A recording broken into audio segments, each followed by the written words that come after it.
The Oxford Dictionary defines horticulture as the study or practice of growing flowers, fruit, and vegetables. If you're a gardener, you know how much knowledge and expertise it takes to succeed in this.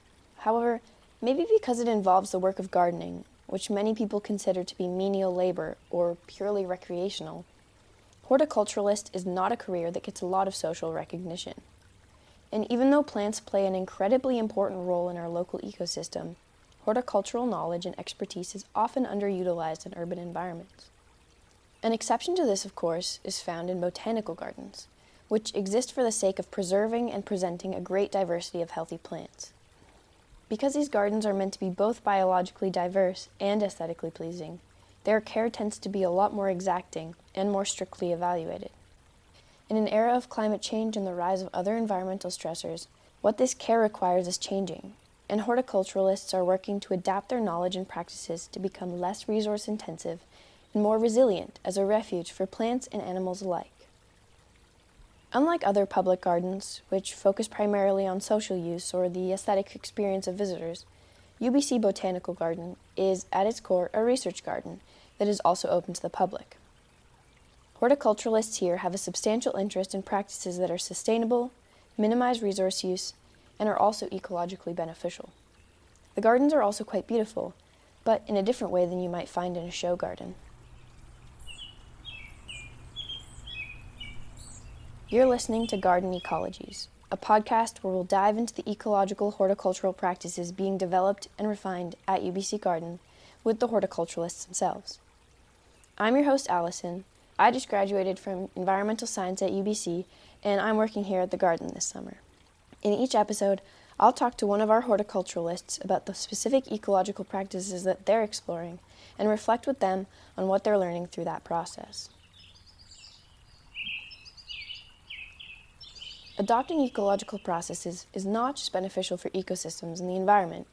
It can also be a way for people to connect more deeply to plants and the world around them.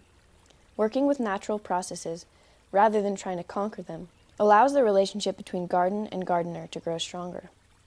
While traditional gardening assumes a gardener's control over shaping a landscape, regenerative gardening places the gardener within the natural system, as one part of a greater whole. Caring for a range of plants in this way is, ultimately, an experimental process. Drawing on their knowledge of best practices and their experience with specific plants and environmental conditions, horticulturalists try new things, observe the results, and adjust their techniques until the desired effects are achieved. This is a process that, in addition to producing tangible results of one kind or another, creates new knowledge. It is, in effect, a kind of research. That said, the knowledge that is created can be hard to share, in part because it has been developed in relation to a specific set of conditions, which may not be exactly the same anywhere else, and also because this kind of knowledge is highly nuanced and responsive. It incorporates an embodied and place-based knowledge that is hard to put succinctly into words. Perhaps this is why, when it comes to practices such as the creation of a pollinator meadow or having a zero-input garden, things often end up being a lot more complicated than they sound.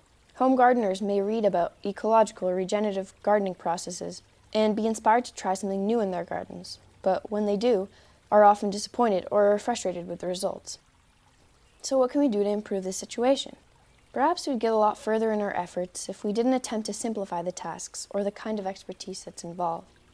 If gardening was seen as an experimental and observational practice as well as something fun and physically demanding. That is what this podcast aims to consider. In addition to hearing practical advice from horticulturalists, we will also reflect on their experiences and the kind of broader insight that they can lead to.